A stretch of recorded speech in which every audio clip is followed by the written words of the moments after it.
Oh, are you, did you fly into the lightning capital of the world, aka Denver International Airport? Is that the lightning capital of the world? I did not know that. Yeah. Okay. So I landed there, for a work thing, and we had to sit on the taxiway for like 20 minutes because of lightning. To sit on the taxiway for 20 minutes. Oh, because of lightning? No, everyone had to go inside. Like they couldn't park any planes because everyone had to go hide. And then when I was there I was up in Fort Collins, and every night there was like a 5-hour lightning storm. Jeez. Really nice during the day, and then just a 5-hour lightning storm. So to me, it's the lightning capital of the world. Fair. Yeah, and everyone's just baked out of their ever-loving minds. Welcome to Namely 90s. Wow. The podcast that takes you back to the time before smartphones, Google, and Y2K. Join your hosts as they relive the pop culture that shaped a generation and the parts that many people wish they could forget. Listen in to the conversation about how the decade defined those who spent their childhood there and how it shaped them as adults.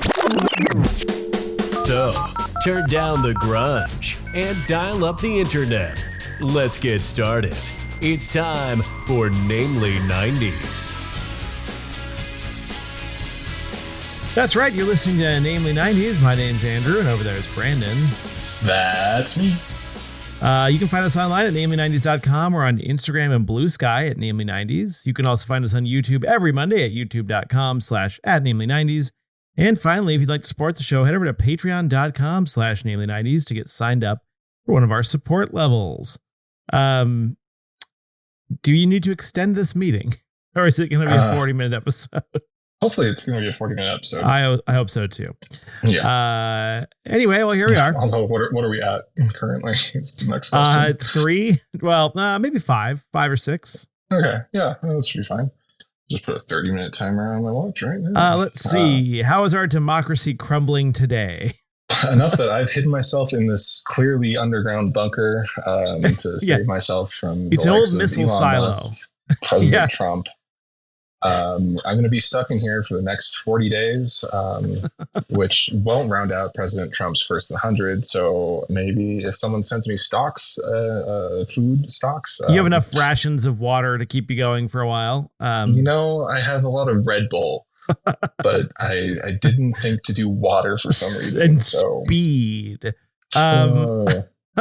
Yeah, I heard a hot take today, which is that like Elon Musk is having his kid around all the time.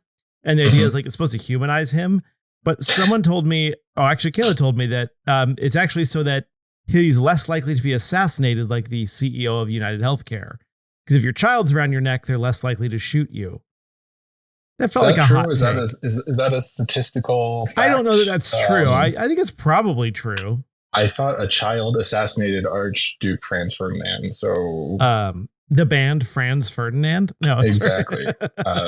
All the way back in 1917. They're a very old band. They do a song called "Take Me Out," which is kind of ironic. That's a deep cut. Let's see what else is new. We were playing 90s Trivial Pursuit at dinner tonight. Which is actually a copy that I had when I was a kid and could not answer a single question to. Sure. This podcast has allowed me to answer maybe 1 in 4 questions. Very cool. I feel like you should be able to do better than that. I got a Murphy Brown. No, I got a Brooke Shields question correct on nice. Suddenly Susan. Was it a depiction of preteens and sexual situations question? No, that would have been on our friends, the Insanely Dangerous Retro Pod show, because I believe that was an 80s movie. Yeah. You're right, it was. Or maybe even 70s. When did Blue Lagoon come out? Yeah, it could have been. Blue Lagoon. Yeah, let's see. I have a project I decided to start working on. I know you and I are probably going to do some kind of project, but I have a project, so... 1980. More to come on that, but it's going to be so sort you of tease it, and then you're going to tell us a damn thing about it. It's a sort of grassroots activist, old school blog site that tells you things like which books to read to piss other people off, and like which stores not to shop at, and basically just a comprehensive resource curated, hopefully by many people who are of like mind, to fuck the establishment. Yeah, that sounds The like what you specific need in these trying establishment. times. Yeah, like just a place you can go to figure out who the people are you should be emailing and blowing up about shit you don't agree with, and like, But there's a place you should go. yeah, exactly, and the types of books that they don't want you to read that you should be reading and whatnot. Right. So, I mean, it's a little pet project. It's going to be a, you know, on the side sort of thing, but you should almost call it something like something that we used to write for. Yeah, but it's a little bit more focused on the Fair. political activism. And to be clear, this is we were a little blue back in the day. This is a non-violent. This is using legal means and disregarding and disrupting sort of tactics, not nothing like, getting a gun and shooting people like the Republicans would do. Yeah, it's not weird that you happen to mention in the same 2-minute span assassinating a man with a child around his neck and this non-violent way to it's going to be protest. Like literally though through just disrupting what do they call it, civil disobedience, right? Yeah, so anti-authoritarianism, man. That's what I've been preaching since high school. Exactly. So that'll be fun. Hopefully we'll get some people involved, start messing with some folks. Probably won't do that much, but it'll be cathartic at the very least. I actually messaged Shalina. It was her 100th episode recording over the weekend. Shalina from Everything 90s. Oh, yeah. They had like a big celebration. Unfortunately, I kind of got lost. I lost track of time on Saturday when some things came up and I wasn't able to do it. Congratulations to Shalina from Everything 90s for hitting, I think it was her 100th episode. She started around the same time as we did. She's been on the show a few times. Yep. She even hosted one time when you couldn't make it to one of the Christmas specials. So, and I was like, hey, Andrew and I are sundowning Namely 90s at the end of May. And you're one of a handful of people that we are going to like send our remaining audience on to. Yeah. Mm-hmm. To if they're looking for more 90s nostalgia, we just ran out of it for ourselves. Indeed, I guess. Indeed. I think some form of podcast will be part of the new project, but I still look forward to whatever we end up doing. Together as well. So yeah. Oh yeah. I was telling her, I was like, or she asked, are we doing another podcast? And like, we talked about it. We haven't figured out what's going on yet, but something, we're going to be doing something. Yeah. These mugs, I need social interaction from my bunker now. So they're not going anywhere. Anyway, I'll have been hauled off by the Gestapo by next week. At least by year 3. But we'll remember you at least. And then I'll just keep the resistance going, hopping from hotspot to hotspot, or from my bunker. And also I also have been kicking around another podcast idea I was asked to be on another podcast. So nice. maybe I'll have some podcasting straight away. Yeah. Who knows? Speaking of anti-authoritarianism, Saturday Night Live.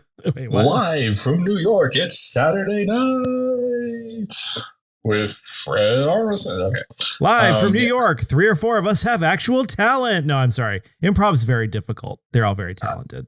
Yeah, it's unfortunate. Well, it's not improv. It's rehearsed. It's live. It's live sketch. Yes. Yes, but my point was I was being a smart ass, but in reality, it's not easy to do. I mean, I didn't actually end up doing my show. I think that on Friday night. So yeah, improv's hard. But yes, today's episode. Did you end up watching the Saturday Night Live 50th anniversary concert? I can't say I did. I'm either always working or playing Rocket League, so I literally never watch any television. I was also playing Rocket League, coincidentally, with you. And watching it? No, I didn't turn it on. Oh, okay.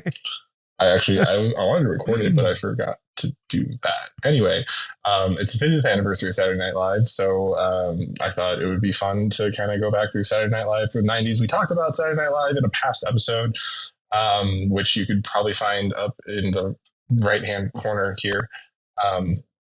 Link to that somewhere, YouTube. But if you're listening to this on a podcast, just I don't know how to help you. Just Google Namely 90s SNL. But we could read the link off to them. It's HTTPS colon no, black. I don't think we have / Do we have HTTPS? HTTPS on us? Yeah. I don't know. I think so. I think I did actually. Oh, okay. But yeah, and I think one of our season 1 episodes we talked about like Phil Hartman, Chris Farley, all those greats, and but I thought there's a list of 20 best SNL performers from the 90s from movieweb.com. Is it the second link? Yeah. Yeah. It was published on February 10th because, everyone's trying to get that SEO in. Yeah. But, and I don't think this is any like given order because their 20th one is Chris Farley. Right. Yeah. Chris Farley, known for as like he was the other half of David Spade. Matt Foley, the van down by the river guy. Yep. I still reference that. It's one of the best 90s sketches, I think. I do want to say really quick though, why would you number the list in ranked order if it's not a ranked list? I'm just saying. Yeah. I think it's because the mobile version of this site does that like cheap thing where it only loads like one at a time. Oh, and then it loads ads, and then you can't get to the bottom of the article before it sends you to another page, and then you can't actually get back to the article, so you can actually never read the whole article. Yeah. So he passed away in the 90s, right to the max, Chris Farley, but not before starring in movies like Tommy Boy. What was the other one? Beverly Hills Ninja. And Black Sheep, the other one? Thank you. Black Sheep, yeah. Well, Black Sheep with Rob Lowe. Yeah. I actually don't think I've seen all those movies, but I feel like he did a lot of yelling. Yes, he's very loud and animated man. Yeah, he's always doing that kind of like motion toward his gut, like with his arms when he's I don't know. And he's willing to just like belly flop onto a table. There's the Chippendales one where with him and Swayze kind of doing a dance off. The physical comedy is fun. Like I like slapstick, physical, whole body comedy, and he does that. So he's very good at it. He was like the '90s John Belushi. He was in what was that? John Belushi was in According to Jim. No, to the Max? He was in Animal House. Although Jim Belushi, what? Jim Belushi was the star of According to Jim. Yeah, Jim Belushi was the star. John. But he did do a good '90s movie called The Principal, I think it was called, where he was just like a badass principal that had a baseball bat and threatened inner city youth. Number 19, we got Chris Rock.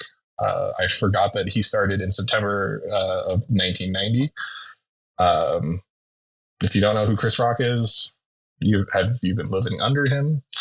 That's okay. He's known for his stand-up mostly, but that joke is a slap in the face. You know it is. But he had some good characters. Hits like Mr. Peepers or Young Pop and Buster Jenkins. He did impressions of Arsenio Hall and Eddie Murphy and Jaleel White. So I think it's funny that he and Eddie Murphy are the voices of just random animated characters and almost sometimes indiscernible, but kind of not. You know what I mean? Well, because like Chris Rock is Osmosis Jones from the 2000s. He also played the zebra from that from Madagascar. Was it? No. He was the zebra from Madagascar. Okay, and then Eddie Murphy was of course Eddie Murphy was the donkey. Oh, that's right. Yeah, donkey Shrek. We got Rob Schneider debuting. Oh, this must be in chronological date order. Making copies. I was born in 1993. Was that Family Guy? Yeah. But best known as the guy who says, is he the one that says you can do it? You can do it. Yeah, I think so. Waterboy. Mm-hmm. David Spade, also part of that 1990 class. like I said, he played off of Chris Farley pretty well. Joe Dirt, I think, is his number one movie. He was also in the TV series Just Shoot Me from the 90s, yep. NBC. Tim Meadows, same cast, or same class, except a late season ad, it looks like. Was this the Ladies Man? Ladies Man speaks with a lisp in that one. He was the principal in both versions of Mean Girls. And I feel like he always says the word Courvoisier. Courvoisier. And he says, what is Courvoisier? Is that brandy? It must be some sort of cognac. That should have said, yep. Which is similar to brandy. Yes. Let's see. We got Adam Sandler from 1991. You know, he did the Hanukkah song during Weekend Update, and I think some movies like Happy Gilmore. Little things people don't know. Billy Madison, Mr. Deeds. Coming up next, we got Norm Macdonald, 1993. The Hanukkah song. Don't forget the Hanukkah song. Sorry. I did say that. Did I not say the Hanukkah song? Maybe I misheard you. I was reading something else. And Parker Posey. Norm Macdonald. So Norm Macdonald's always referred to, ripped to the max, by the way, as the comedian's comedian, which is why I don't think he stayed around on SNL that long. He did Weekend Update. He did that for me. He was Burt Reynolds in Celebrity Jeopardy. Turd person, funny name. Oh, isn't he an a-hole though? Like, yeah, well, yes, but in like, but he's the comedian's comedian, so like True. He takes the joke too far, but in the way that comedians think is funny or something. I don't know. But yeah, he's praised for that. Sarah Silverman had a short tenure. 1993, she had her own show on Comedy Central. She was Jimmy Kimmel's girlfriend for a long time as well. And then that went really bad. Yeah. He was married. Did he? Right. It was the one before. Because as I'm listening to Loveline in 2001, he's married. Yeah. Was it before that? I think so. Or after that. Do we like Sarah Silverman? I don't know. Yeah, I think she kind of took a hit because of the fallout. I think Jimmy Kimmel should have taken the hit with their breakup, but partner Sarah Silverman, 2002 through 2009. Oh, interesting. So that must have been interesting. He gets divorced in 2000. And then he marries his current wife in 2013. I guess I don't know Sarah Silverman well enough to know if she's funny or not, but I feel like she relies a lot on the voice for the comedy, and that like doesn't translate for me. Fair, yeah. I liked her show. I think she does have some funny bits, but I can't remember a SNL single thing that she was on. Either way, Sarah Silverman program was pretty good. And lasted for 10 years, really? Jeez. Oh, 10 years later, sorry. Molly Shannon, 1995. She was usually paired alongside Will Ferrell.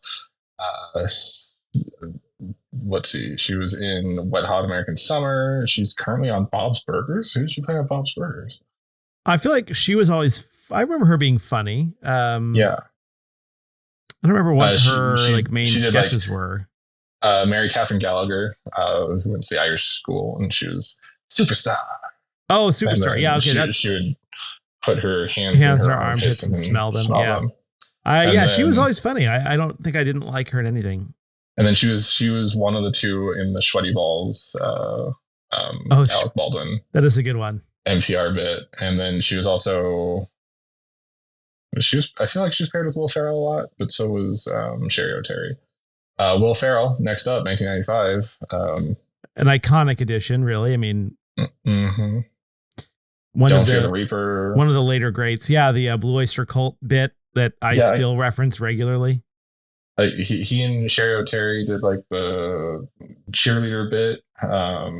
I still remember, like, it was like just post 9/11. He came in wearing, like, Sean William Scott was hosting, and Stifler from American Pie. And it's like a board meeting, and he comes in wearing just a USA thong. And yeah, he's physical comedy, smart comedy, puerile comedy. Will Ferrell's probably one of the top 10 SNL people. We have Nancy Walls, 1995. I think, again, another short tenure. We talked about her as a anchor on The Daily Show, because she eventually goes on to marry Steve Carell. Right. And she's the one in that stars in The Office, the only one that, like, he doesn't have chemistry with and, like, kind of despises him on that show. Yeah.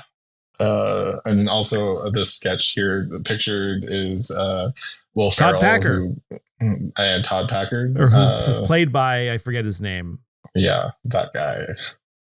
So this is basically all of Carell's friends right here, and wife. We have Daryl Hammond, who also in the first run-up to his presidency played Donald Trump.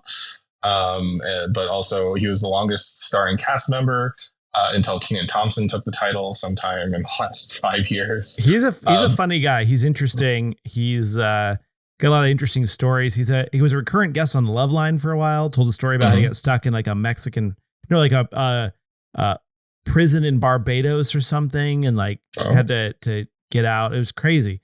But yeah, of course, he plays Sean Connery in Celebrity Jeopardy. Does a fair amount of Bill great Clinton. voices. He does good impressions. Good impressions. 14 years. And then here we are, Sherry O'Terry, 1995. She wasn't always a major player, but like I said, she was paired with Will Ferrell for those Spartan cheerleader sketches. What else? She always was good at, like, the crazy bit character in the sketch. So the one that they recommended was Office Flirt. Calling up another Weekend Update guy, Colin Quinn, who not a good comedian. Looks familiar, but only because I remember, like, seeing him on this. Fair. Moving on, we got Chris Kattan, 1996. Interesting dude. Yeah, I remember the SNL Celebrity Jeopardy video cue where he was Ricky Martin. It's this tea hot or cold, hot or cold. I remember I saw him in some crappy movie where he plays like an FBI agent, Corky Romano. Oh my God. I went and saw that in a theater. Why? I don't remember. I don't know. I did not see that in theaters. Kattan, Night at the Roxbury. He was Will Ferrell's other half for Night at the Roxbury. We got Tracy Morgan, 1996, best known for his character Tracy Jordan on 30 Rock. He's in this picture. Is that Matt Damon? Matt Damon. Brian Fellows is his character. Right. He's like a animal wildlife expert, or he's interviewing people about animal wildlife. Yeah. I don't really like Tracy Morgan, but is it not fair since whenever he got injured, like, is he just worse since then, or has he always been that bad? I feel like he's kind of been the same. It's like, where is he mentally on the day that he's on? I just don't like the shtick personally, but that's just me. Fair. Yeah. We got Anna Gasteyer, 1996. She was the other half of the Sweaty Balls as NPR bit. What else was she in? It's a familiar face. It's never good when you're like, what else was she in? I know. She was mostly supporting, but she had some good stuff. And then the worst, Jimmy Fallon, 1998.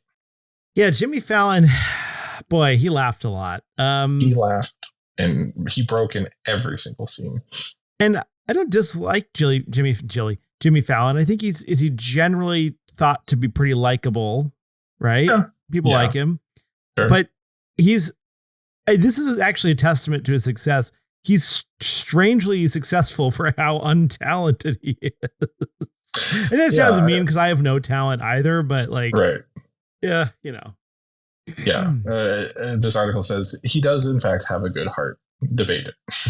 Yeah, I think there was like a little bit of Ellen stuff going on for like a hot minute, but here's the thing. Everyone has the capacity like to be an a-hole occasionally. As long as it's not your whole life, then you should be okay, you know? Fair, I guess. But also don't be an a-hole if you can not be an a-hole. True. Chris Parnell. Chris Parnell, he was one of the two people from Lazy Sunday, the Cupcake. He was Dr. Spichemin on 30 Rock. He's the voice of Cyril Figgis on Archer. He's a lot of like voice. He's weird because he looks like a combination between Jason Sudeikis and who's the other guy I'm thinking of? Andy Samberg. No. Gosh. It's gonna make me crazy. Will Ferrell. No, hold on, stop saying names. No, yeah, sorry, I'll just stop talking for our podcast. No, it's fine. It's just I can't think of it right now. I'll think about it. But he looks like a combination of two people. Yeah, Daryl Hammond. Not from SNL. One from SNL. No, none. Maybe I don't know. He looks like Jason Sudeikis and maybe Ed Helms kind of mixed in a certain way. Oh yeah, I can see that. Took me forever to get to Ed Helms. Except trying to block him out of my mind because I hate his character so much on The Office. What? Then number one on the list, Rachel Drakes joined the cast in 1999. Best known for Debbie Downer. I believe the first one she did was Lindsay Lohan's episode, and they're at the Disney World like breakfast buffet, and like she just kept bringing up how Goofy would. I don't know. It was great. It was great. Lindsay Lohan was great. She should come back too. And also she did a character on 30 Rock in the background. You know, everyone did. But yeah, I actually did. Did you know that? No. Yeah, you were featured as one of the people holding a sign out in front of 30 Rock. I also have no talent, as it turns out. And speaking of, well, this would be where we would normally break. And also, how long have we been recording? 25 minutes plus, yeah. On my end, I started recording right away, so we're about 12 minutes left. Yeah. So let's do it. Let's take a break for future ads to be put in here because we don't feel like paying to host this after we're done. Ads. But still want future people to find this and listen to it. And now back to the show. All right. So we have a BuzzFeed quiz today that we're just going to fire through so that I don't annoy the other person in the room, which is you. And this is called Pass That Extremely Difficult 90s Trivia Test. Don't get cocky quite yet. This will most certainly stump you. From Abby Zinman. These are hard because it's like a picture, but you can only describe it as it's a picture of this person. Yeah, some of them aren't. Some of them aren't. This is an easy one. This is an easy one. So it's a picture of Sarah Michelle Gellar, and it says, let's start off relatively easy. Who is this movie star? Is it Heather Graham, Grace Kelly, Kim Basinger, or Basinger? Or Sarah Michelle Gellar? Sarah Michelle Gellar. Easy. Coming back as Buffy. All right. Okay. Who wrote the book The Perks of Being a Wallflower, which was published in 1999 and inspired a 2012 movie? I read both the book and the is it by Nick Hornby, Stephen Chbosky, Marcus Suzak, or Gail Foreman? So I don't know, but I think this one is banned. So read it. What? Resist. Oh, is it? Yeah, I believe it is one of them. Why? I don't. Sexual themes, coming of age, something. I don't know. Maybe. Weird. Perks of Being a Wallflower. I think it's Stephen Chbosky. Chbosky sounds like a type of yogurt. Because I just remember not being able to pronounce his last name looking at the title of the book every time. Well, this is getting harder. Okay, you go. Which 90s movie was Leonardo DiCaprio not involved in? Critters 3, the foot shooting party, The Quick and the Dead, and A Simple Plan. I know none of these. These are not movies. I could see him having been involved with a third movie, potentially. Although, yeah, because he wasn't that famous yet. I think he was in A Simple Plan. I would say the foot shooting party doesn't even sound real. Yeah. But also, if he was in one, it sounds like one he would be in. What was it? A Simple Plan, my bad. The band Simple Plan. Yes. Speaking I'm just a kid. Hell, life is a nightmare. Speaking of Leonardo DiCaprio, which movie was also nominated for Best Picture at the Academy Awards alongside Titanic in 1998? Is it As Good as It Gets, Life is Beautiful, The English Patient, or Afterglow? Is it not As Good as It Gets? Oh, I thought it was The English Patient. But it could be The English Patient. No, let's go As Good as It Gets. Ah, yes, I actually knew something. Yay. Nice. All right. And who won Best New Artist at the Grammys the year after? Christina Aguilera, the Backstreet Boys, Lauryn Hill, or the Chicks? Well, they would have been the Dixie Chicks at the time. Is that them naming them? Hot take. I feel like it could be the Chicks. I think that's right. Because they came on the scene pretty hot. Yeah, let's go. A little crossover-y. Oh, it was Lauryn Hill. Gosh darn it. Well, it was worth a try.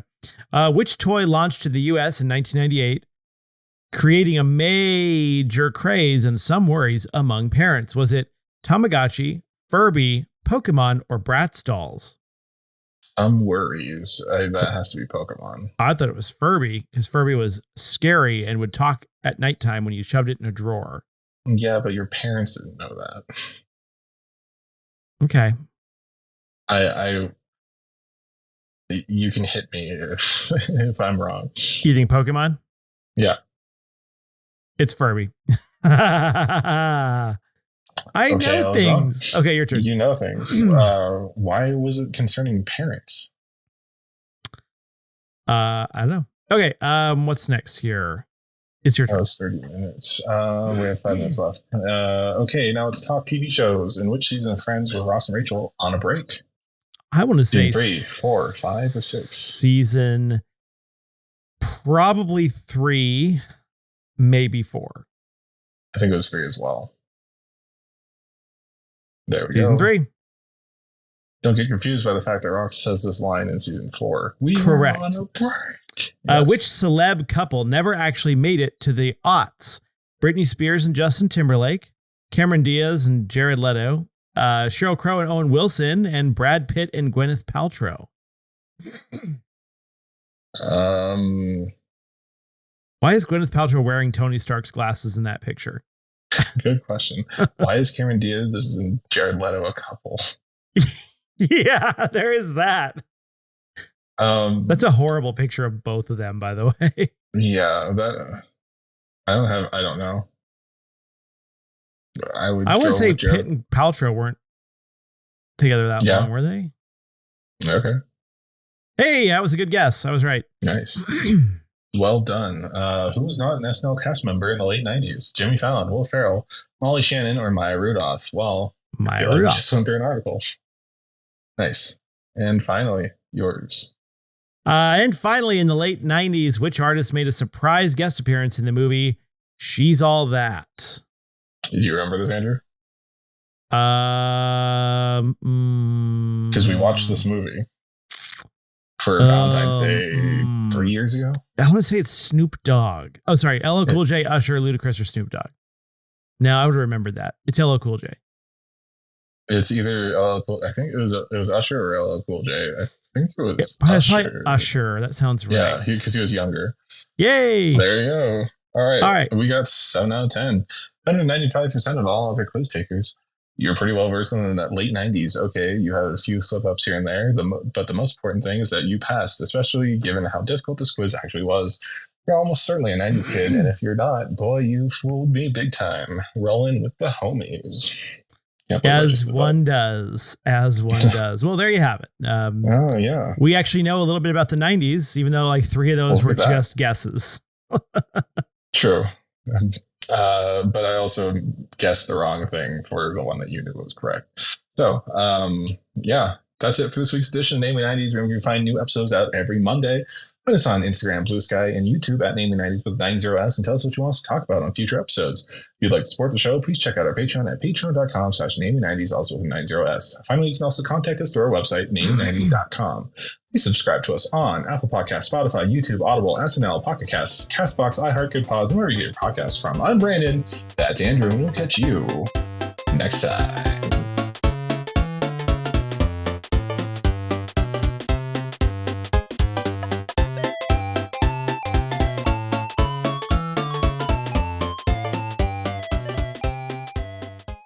People again.